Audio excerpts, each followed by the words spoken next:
오늘 12월 첫째 주 주일입니다. 대강절 두 번째 주일이고요. 그래서 먼저는 성탄절을 앞두고 있는 강림절, 대강림절, 대강절 이렇게 여러 가지로 부르고 있는데요. 예수님께서 강림하신 것을 기념하는 절기죠. 예수님께서 2000년 전에 이 땅에 오셨습니다. 정확히 몇 월 며칠 날 오셨는지 그것까지 알 길은 없습니다. 그러나 그것은 그렇게 크게 중요한 것은 아니죠. 주님께서 오신 것이 중요합니다.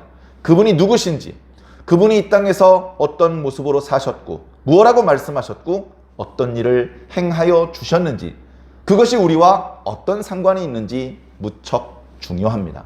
특히 우리는 그 주님께서 약속하시기를 다시 오시겠다고 말씀하셨기 때문에 우리는 이 성탄절을 준비하면서 어쩌면 예수님께서 다시 오시는 것을 준비하는 그런 심정으로 이 절기를 보내야 할 것입니다. 실질적으로는 예수님께서 2000년 전에 오실 때 아무도 예수님을 영접하기 위해서 준비하지 않았습니다. 오늘날 우리들은 성탄절을 앞두고 강림절을 4주간의 주일에 걸쳐서 절기를 만들어서 이 성탄절의 중요성을 잊지 않고 성탄절에 하나님께서 주실 크신 은혜와 말씀의 축복을 받을 수 있는 준비를 하는 그런 절기를 마련했지만 실질적으로 예수님께서 오셨을 때는 아무도 준비하지 않았습니다. 아무도 영접하지 않았습니다. 자기 백성들에게 왔는데도 자기 백성들도 알아보지조차 못했습니다. 심지어 죽였습니다.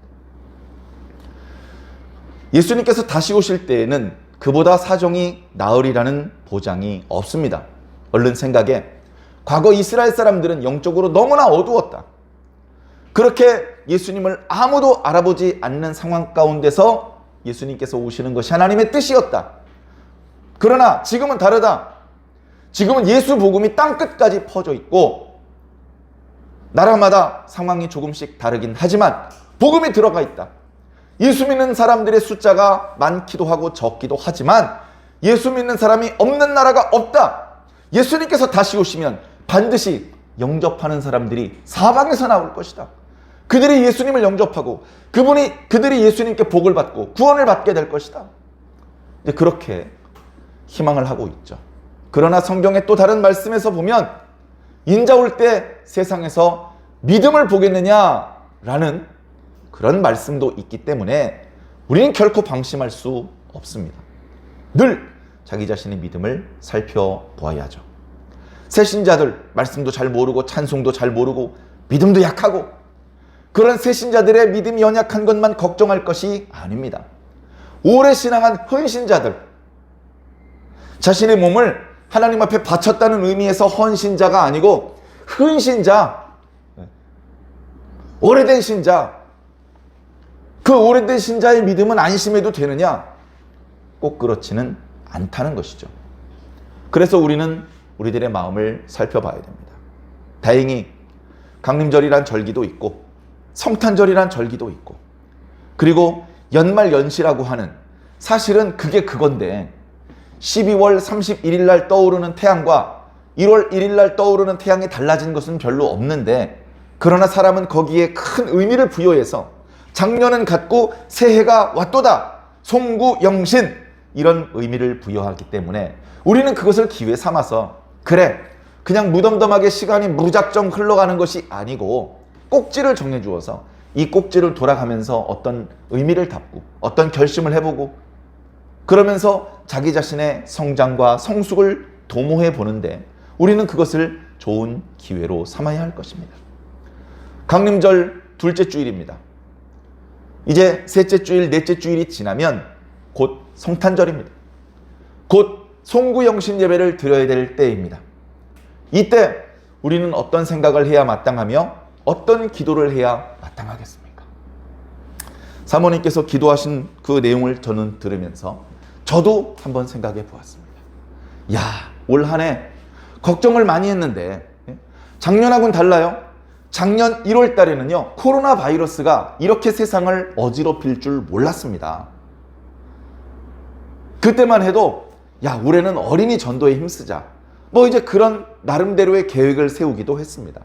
그러나 곧 1월 말, 2월, 3월 코로나 바이러스가 창궐하게 되면서 적극적인 사회적 거리두기 1, 2, 3단계를 만들고 교회에서 집합금지 명령이 내려지는 경우도 있고 여러 가지 때로는 속상한 일들도 발생하곤 했습니다. 그렇게 1년을 어지럽게 지나다 보니 2021년도 올해가 될 때에는 거창한 계획을 세울 수가 없었습니다. 왜냐하면 이 코로나에 감염되는 사람은 점점 많아지고 뾰족한 치료약은 개발이 안 되고 백신도 그때 당시에는 아직 도입이 안 되었을 때입니다. 그러다 보니 거창한 계획을 세울 수가 없습니다. 그저 한 주 한 주 예배를 드리는 것조차 쉽지 않은 교회 출석하는 성도들은 줄어들고 좋게 말해서 비대면으로 예배를 드릴 수 있는 시스템을 만들어 놓았지만 그 비대면 예배를 통해서 교회 출석한 것보다 얼마나 더 큰 은혜를 받을 수 있을까?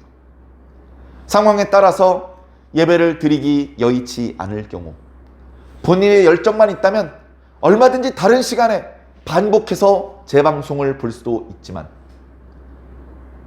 과연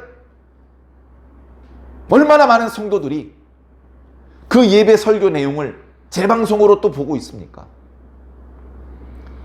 다른 사람 걱정할 것이 아니라 각자 자기의 상황을 살펴보시기를 부탁을 드립니다. 과연 나는 얼마나 비대면 예배를 성실하게 은혜롭고 감동적으로 예배를 드리고 있는가?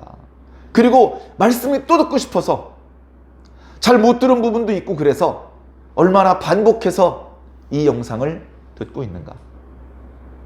내가 참석하지 못하는 새벽 예배 영상 그것을 내가 얼마나 듣고 있는가? 양심에 손을 넣고 가슴에 손을 얹고 한번 생각해 보시기를 부탁을 드립니다. 자, 그런 상황 속에 아직도 예배 드리기를 포기하지 않고 아직도 말씀 듣기를 멈추지 않고 이렇게 지금도 예배를 드리는 사랑하는 성도 여러분 감사하고 하나님께서 기뻐하실 줄로 믿습니다. 지금은 어마어마한 공로를 하나님 앞에 쌓지 못하더라도 수없이 많은 사람들을 전도하고 억만금을 헌금하고 그렇게 하지 못하더라도 하나님 앞에 예배 드리는 것에 대해서 그 정성이 조금도 가벼워지지 않은 것만으로도 하나님께서는 크게 기뻐하시고 큰 상급을 내려주실 것이라고 저는 확신합니다. 신앙이 약해질 때가 있습니다. 믿음이 식을 때가 있습니다. 그때는 무엇부터 시작을 해야 되느냐? 다시 예배부터 시작을 해야 됩니다. 기도부터 시작할 수가 없어요. 기도가 안 나와요. 기도의 줄을 잡을 수가 없습니다. 예배부터 드려야 됩니다. 말씀을 듣는 것부터 시작해야 됩니다. 읽는 것부터 시작해야 됩니다.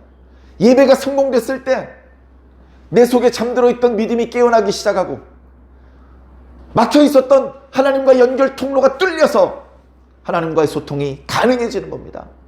예배가 성공하면 그 다음에 기도가 성공하고 찬송이 성공하고 그 다음에 봉사도 할 수 있고 헌신도 할 수 있게 되는 것이죠. 우리는 다시 예배로 돌아와야 됩니다. 이미 하나님과의 소통의 창구가 뻥 뚫린 사람은 예배를 안 드려도 되느냐? 그걸 뚫는 사람이 예배를 소홀히 하겠습니까? 예배가 얼마나 중요한지 누구보다도 잘 아는데? 사랑하는 성도 여러분, 지난 한 해 동안 빠짐없이 저는 하나님께 예배를 드릴 수 있어서 너무나 감사했습니다. 새벽 예배를 드리는 것까지 포함하면 예배를 드리지 않은 날이 없는 것이 너무나 감사합니다. 그것이 제 공로가 되면 안 되겠죠? 나의 업적이 되면 안 되겠죠? 제가 한 게 뭐가 있습니까? 다 주님이 하신 겁니다.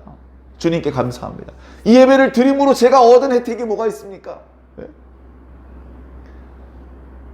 하나님께서 하신 것이고 다 하나님께서 영광을 받으셔야 되는 것입니다. 코로나19 그 병이 최근에 확진자가 확 늘었습니다. 말도 많죠. 변이 바이러스가 생겨서 감염력이 더 위험해졌다고 합니다. 감염자가 점점 많아지고 있습니다. 뭔가 불평을 하는 목소리도 있습니다. 백신을 2차, 3차까지 맞았는데 감염이 됐다. 백신이 소용이 없는 것 아니냐. 백신에 대해서 부작용도 많다고 하는데 걱정스럽다.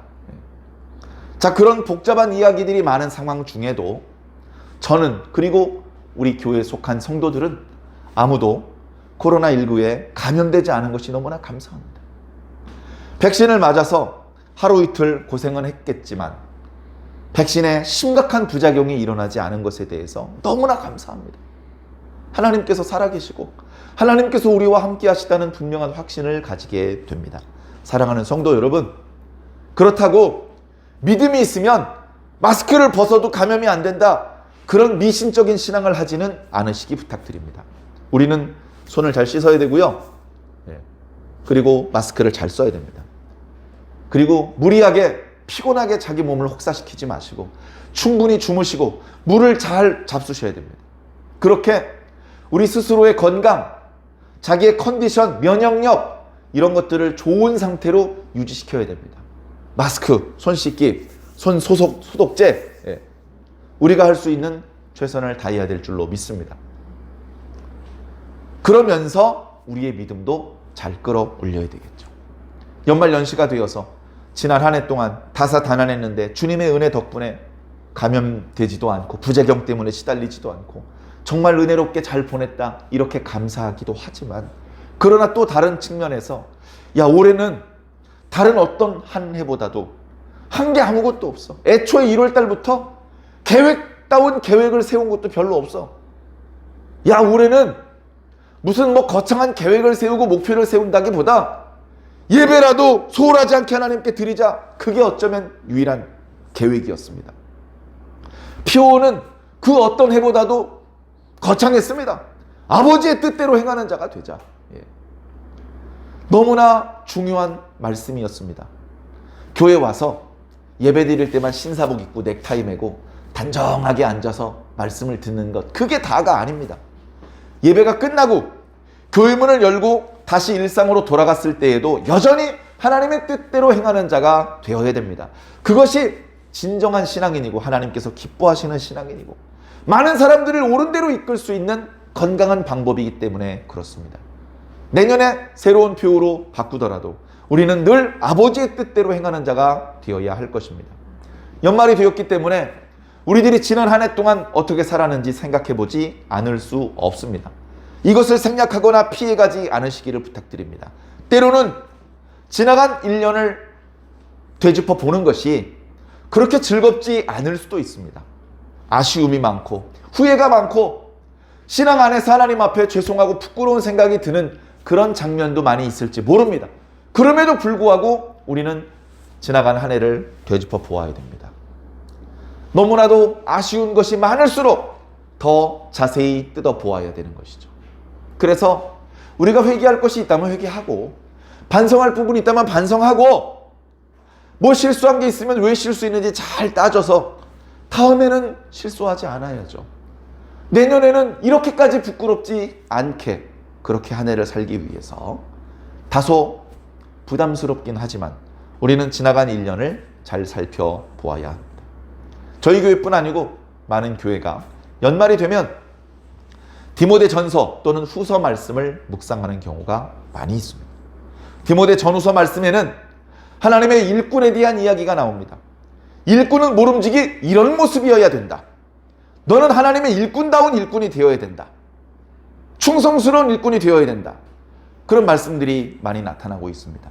연말이 되면 나름대로 교회에서 이런저런 직분을 맡았던 성도들이 뭔가 지치고 한 해 동안의 일을 마무리하면서 너무 힘들었어. 내년엔 좀 안 했으면 좋겠어. 인간적으로 그런 생각이 잠깐씩 들어올 수 있기 때문에 그런 성도들에게 다시, 아닙니다 여러분. 주님께서 여러분들을 위해서 쉬신 적 있습니까? 주님께서 여러분들을 위해서 이렇게 불성실하게 하신 적 있습니까? 우리가 부족한데, 우리가 부족해도 우리가 하는 것을 주님께서 기뻐하시니 조금 더 분발해 봅시다. 내년에도 한번 열심히 해봅시다. 그렇게 긍정적인 결단을 내리도록 이 말씀을 묵상을 합니다.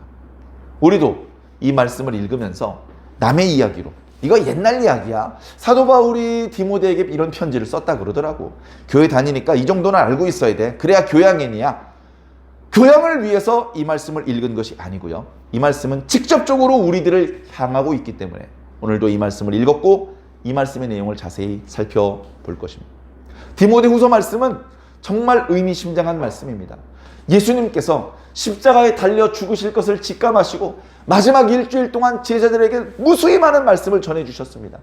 그 이전에 사역 초기에 제자들에게 주셨던 말씀도 소중한 말씀들이지만 특히 예수님께서 이제 곧 죽게 되실 것, 이제 제자들을 떠나 하늘로 올라가게 되실 것을 아신 그 예수님께서 마지막 한마디라도 제자들에게 더 당부하는 그 마음은 더 진정성 있고 더 뜨거운 것입니다.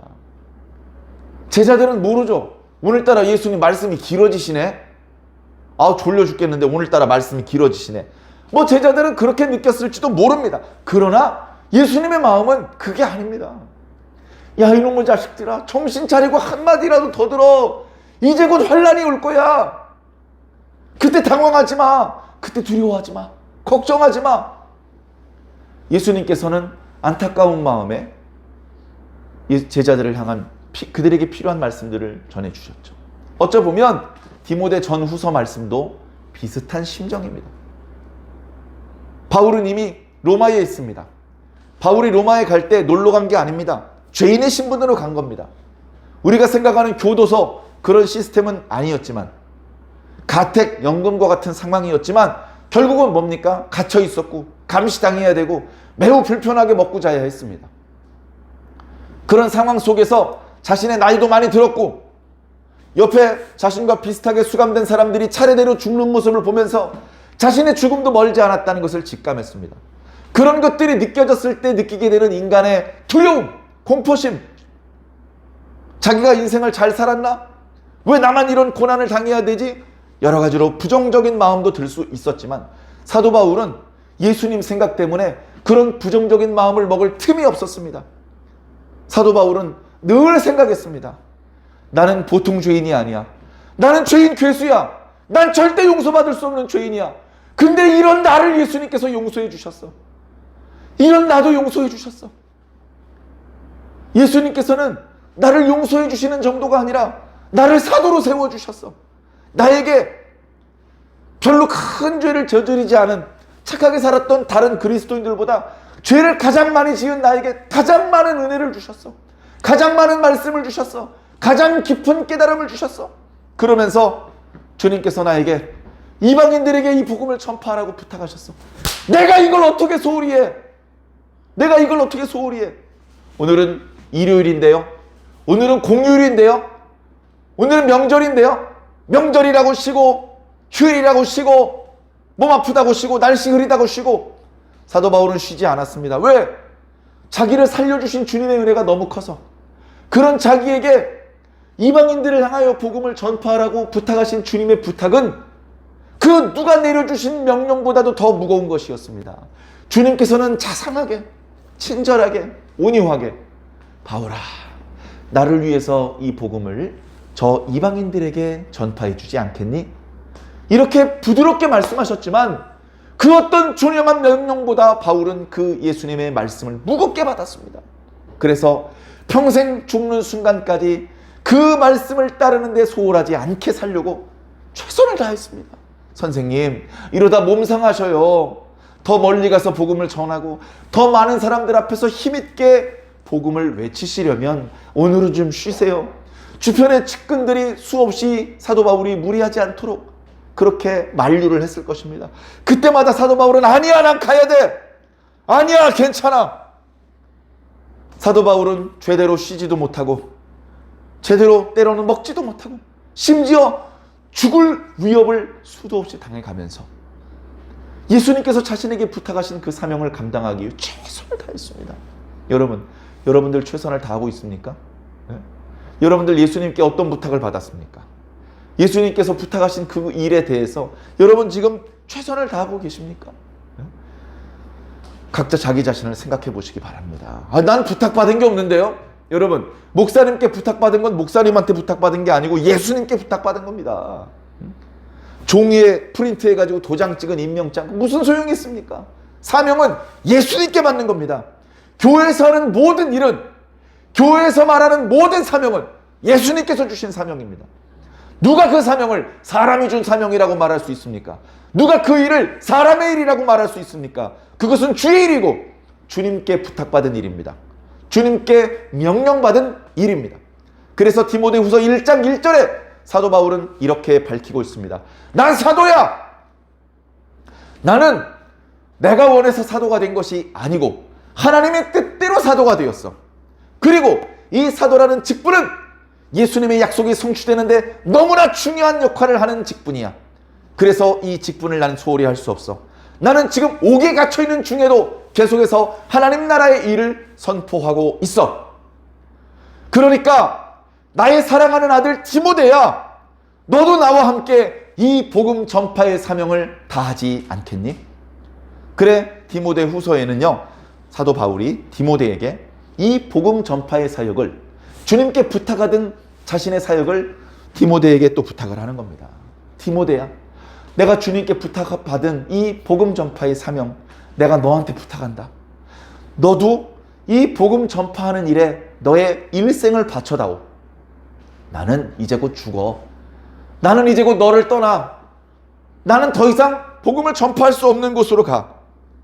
그렇더라도 네가 나처럼 복음을 전파해 준다면 이 세상에 계속해서 복음이 선포될 것이고, 이 세상에 예수 복음이 필요한 사람들이 예수 복음을 통해서 예수님이 영접하고 구원받는 일들이 계속되지 않겠니? 그러니 디모데야, 네가 내가 없더라도 계속해서 이 복음을 선포해 주었으면 좋겠다. 디모데야, 미리 말하는 건데, 복음 선포의 사명을 충성으로 감당하다 보면 반드시 고난이 온다. 나 엄청나게 고난 많이 당해서 너 봐서 알잖아. 나 지금 심지어 옥에 갇혀 있어. 그러나 난 이거를 부끄럽게 생각하지 않아. 이보다 더 큰 고난이 오더라도 난 두려워하지 않아. 나는 주님께서 부탁하신 이 사명을 감당 못할까 봐 두려워. 감당 못하는 것이 더 두렵기 때문에 감옥에 가는 것도 무섭지 않고 죽는 것도 두렵지 않아. 우리 그런 거에 연연하지 말고, 환난이 오면 안 되는데, 보상을 충분히 받으면서 해야 되는데, 그런 생각하지 말고 주님만 바라보자. 주님이 언제 보상을 받았어? 주님이 언제 고난을 두려워했어? 그런 거 연연하지 않으시고 우리를 사랑하셔서 보혈을 흘려주셨잖아요. 그러니까 너와 나는 주님의 충성스러운 일꾼이 되자.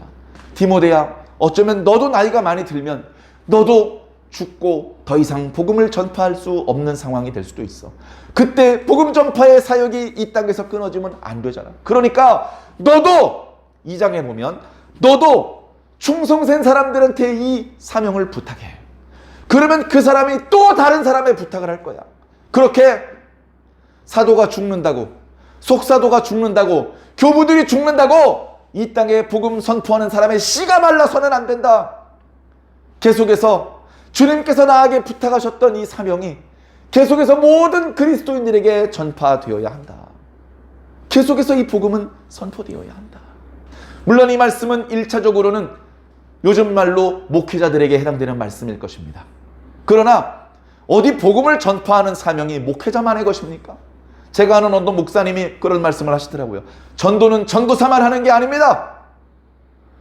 전도는 전도사만 하는 거라면 강도질은 강도사만 하는 겁니까?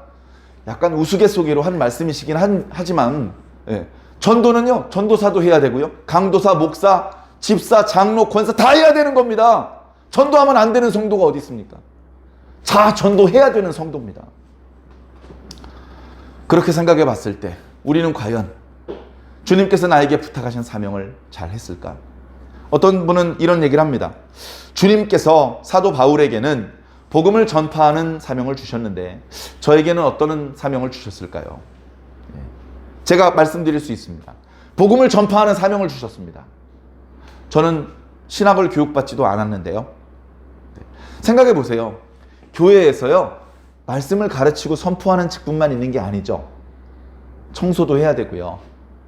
식당에서 봉사하는 것도 있을 수 있고, 운전도 해야 되고요. 교회 뭐 고장난 데 있으면 고치기도 해야 되고요.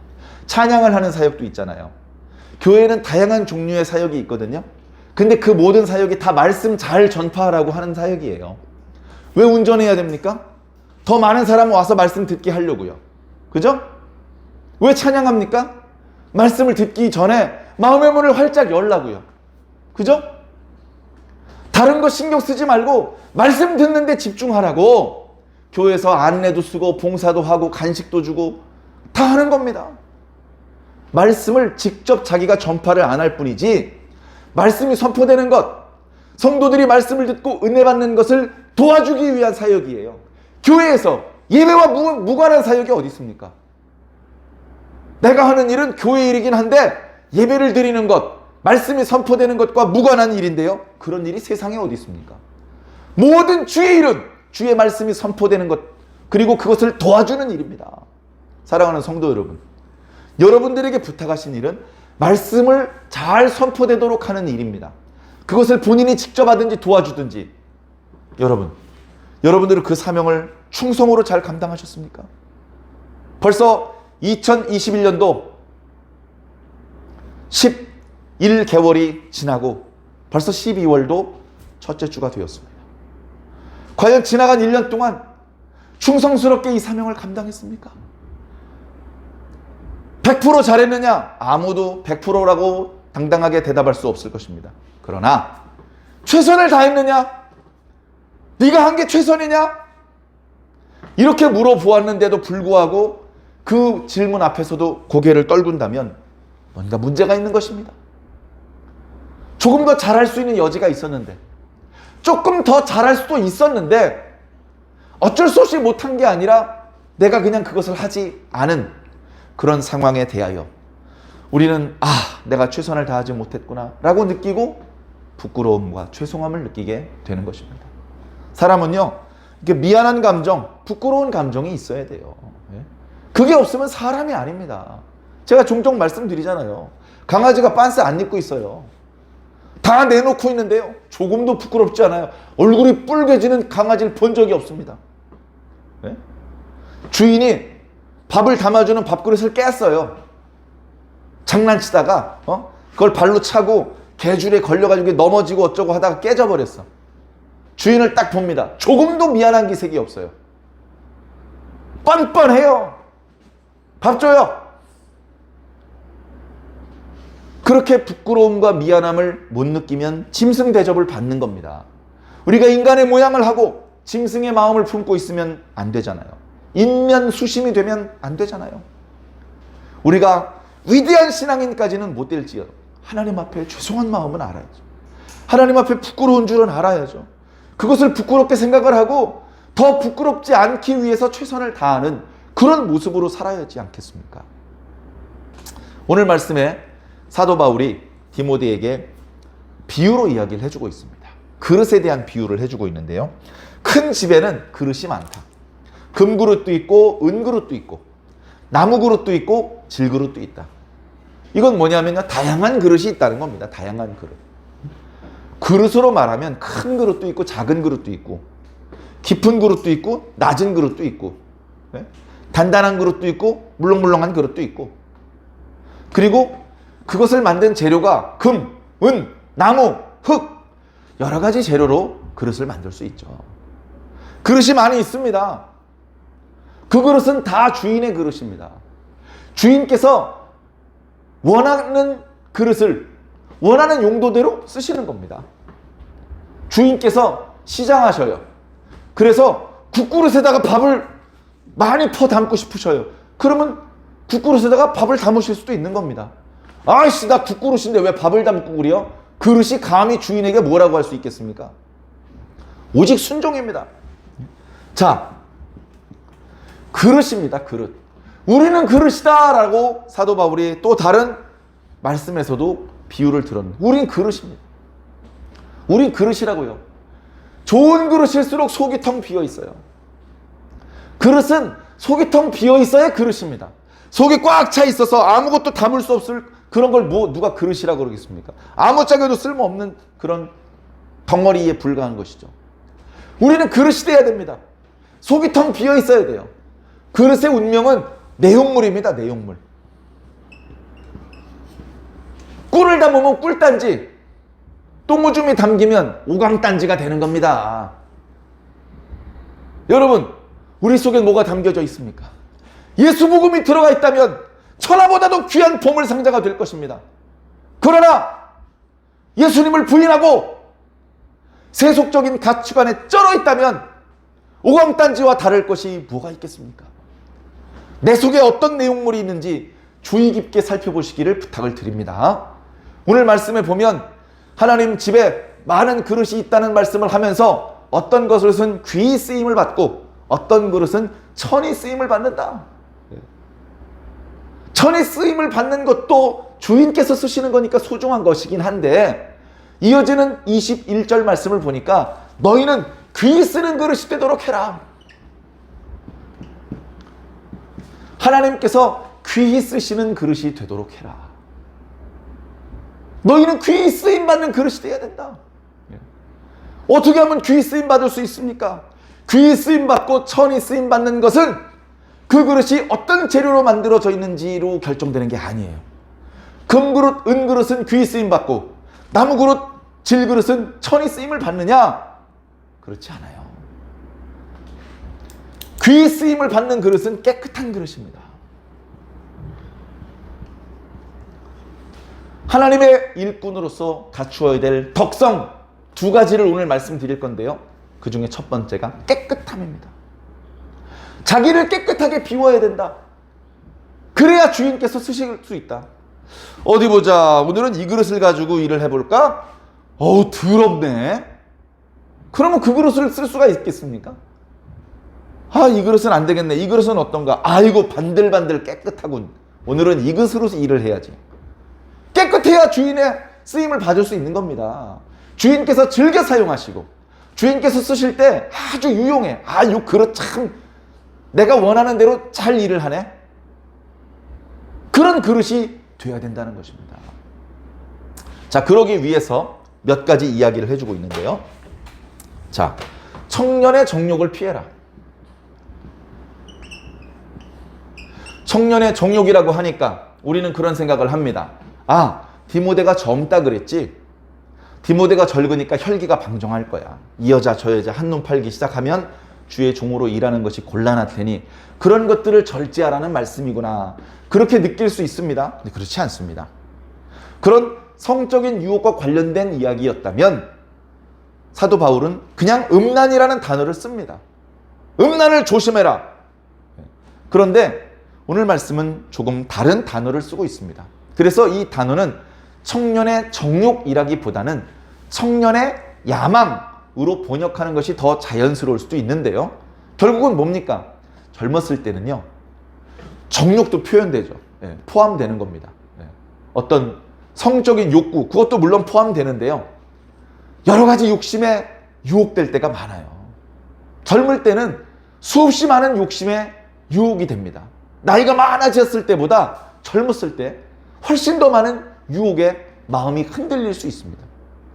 그런 쓸데없는 것에 마음이 흔들려서는 안 된다. 여기저기 한눈 팔아서는 안 된다. 오직 예수님께 초점을 맞추어야 된다. 여기저기 한눈 파는 것은 깨끗한 것이 아니다. 그래, 말씀을 보면 청년의 정욕을 피해서 깨끗한 마음으로 주를 부르는 사람들, 다시 말해서 성도들이죠. 그 성도들과 함께 해라.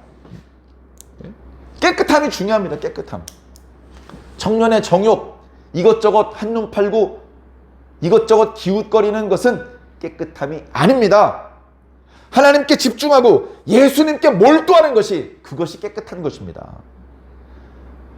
다른 욕심 없이 자기의 욕구를 충족하기 위해서 주의 이름을 부르고 주님께 기도하는 그런 게 아니고 오직 예수님만을 바라보는, 오직 예수님의 뜻을 우선으로 하는 그런 깨끗함, 그것이 이제 우리들에게 필요한 것이죠. 자, 그리고 어리석고 무식한 변론을 피하라 그랬어요.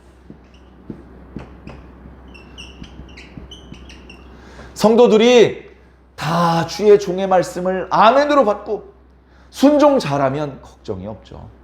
그러나 예나 지금이라 그렇지 못한 성도들도 많이 있습니다. 말씀을 전파해 주는데 출석하지 않고, 출석했는데 말씀을 집중해서 듣지 않고, 예배 끝나면 다른 소리를 하고, 순종하지 않고, 불평 불만이 많고, 이 사람 저 사람에게 엉뚱한 소리를 퍼뜨리고 있고, 그런 경우들도 많이 있습니다. 그런 경우에 주의 종이 거기 끼어들어가서 같이 변론을 하고 있으면 안 됩니다. 이 변론은 설교를 하는 것처럼 설명을 하고 설득을 하는 것이 아닙니다. 그냥 막 싸우는 것을 말하는 겁니다. 사도 바울이 이런 상황을 경험해 본 적이 없겠습니까? 수도 없이 없는 무식한 변론을 당해 보았죠. 그래, 마음속에 답답함과 분노가 일어나는데도 참고 상대방의 말을 들어주어 봤더니 결론이 뭡니까? 상대방은 전혀 학문도 없고 전혀 논리도 없고 말도 안 되는 엉뚱한 소리, 억지 주장을 계속 늘어놓는 겁니다. 그걸 참고 기다리고 들어줄 필요가 없는 거였는 거죠. 그런 상황에 대해서 주의 종은 같이 끼어들어서 다투는 게 아니다. 주의 종은 가르쳐야 돼요. 온유함으로 가르쳐야 돼요. 온유함. 이런 무식한 말을 하는 사람들은 아직 말씀의 진수를 모르는 사람들이에요. 그 사람들과 다투는 방법으로는 그 사람들이 말씀의 진수를 깨닫는 쪽으로 올 수가 없어요. 그들 중에서 말이 도저히 통하지 않는 사람 같으면 어쩔 수 없이 돌아서야 됩니다. 그러나 말이 통하는 사람에 대해서는 온유함으로 가르쳐야 돼요. 온유함. 분노한다고 언성 높이면서 가르치면 반감이 일어납니다. 선생님 말씀이 맞긴 맞는데요, 기분이 나쁘네요. 그러면 돌아올 수가 없잖아요. 그러니까 답답하고 더러는 화가 나는 순간이 있더라도 그것을 절제하고 온유함으로 잘 가르쳐 주어야 됩니다. 잘 가르쳐 주다 보면 그 중에 어떤 사람들은 마귀의 술수에서 벗어나와서 하나님께 사로잡히는 그런 은혜를 입게 될 수도 있다. 그렇기 때문에 너는 잘 참고 다툼에 휘말리지 말고 그들을 온유함으로 잘 가르치도록 해라. 그렇게 말씀하고 있는 것이죠. 자, 이것이 오늘 본문 말씀에 우리에게 주시는 말씀입니다. 우리는 하나님께서 귀 쓰는 그릇이 되어야 됩니다. 어떤 재료로 만들어졌는지 중요하지 않습니다. 남자인지 여자인지 어린인지 나이가 많은지 한국 사람인지 외국 사람인지 그게 뭐가 중요합니까? 중요한 건 내용물이 어떠냐는 거예요. 내용물. 우선은 깨끗한 그릇이어야 하나님께 쓰임을 받을 수 있습니다. 그 내용물에 오염물질이 없이 하나님께서 담으신 것들만 그 내용에 차 있어야 되는 것이죠. 그래서 청년의 유혹, 우리 모두에게 있는 것입니다. 그 청년의 정욕, 청년의 유혹, 청년의 야망, 그런 것들, 쓸데없는 것들을 내려놓고 깨끗한 마음, 이것저것 기웃거리는 마음이 아니라 오직 주님께 집중하는 마음, 그런 깨끗함으로 하나님 앞에 나아가야 되고, 주변에 여러 어리석고 무식한 변론들, 논쟁들, 다툼들, 거기에 휘말리지 말고 오직 사도를 통해서 배운 말씀, 그 말씀을 양보하고 포기하는 것이 아니라 그 말씀을 굳게 붙잡고 그 말씀으로 들을 만한 자에게는 온유함으로 잘 가르쳐서 그도 마귀의 속임에서 벗어나와서 하나님께 사로잡히는 사람이 될 수 있도록 그렇게 이끌 수 있는 것이 주의 종이고 주의 일꾼이다. 당연히 오늘날 목회자들이 이와 같은 역할을 감당해야 될 것입니다. 그리고 그 나머지 성도들도 마찬가지 역할을 하는 것입니다. 자신이 직접 복음을 선포할 수 없다면 복음을 잘 선포해 줄 수 있는 주의 종에게로 이끌고 가는 역할은 해야 됩니다. 아, 난 몰라. 나는 목회자가 아니니까, 나는 아무것도 할 수 없으니까, 나는 그냥 모르는 걸로 해야지, 나는 그냥 못 본 걸로 할게, 이렇게 덮어놓으면 무슨 칭찬이 있겠습니까? 하나님께서 그 사람을 만나게 하시고 그 상황을 만나게 하신 것이 하나님의 뜻인지 어떻게 합니까? 먼저 기도해 보시고 내가 할 수 없으면 할 수 있는 분에게 인도해 내서라도 한 사람이라도 옳은 대로 돌아올 수 있게 해야 되는 것이 모든 예수 믿는 사람들의 사명인 줄로 믿습니다. 이 사명에 대하여 우리가 어찌 소홀할 수 있겠습니까? 예수님께서 우리를 살리는 일에 게을르셨다면, 예수님께서 우리를 구원하시는 일에 소극적이었다면 어떡할 뻔했습니까? 그러나 예수님은 우리를 살려내시기 위해서 예루살렘으로 가는 길에 있어서 주저하지 않으셨습니다. 두려워하지 않으셨습니다. 오히려 제자들이 막았죠. 그 제자들을 야단쳤습니다. 저리 비켜! 나는 하나님께서 주신 사명을 감당해야 돼.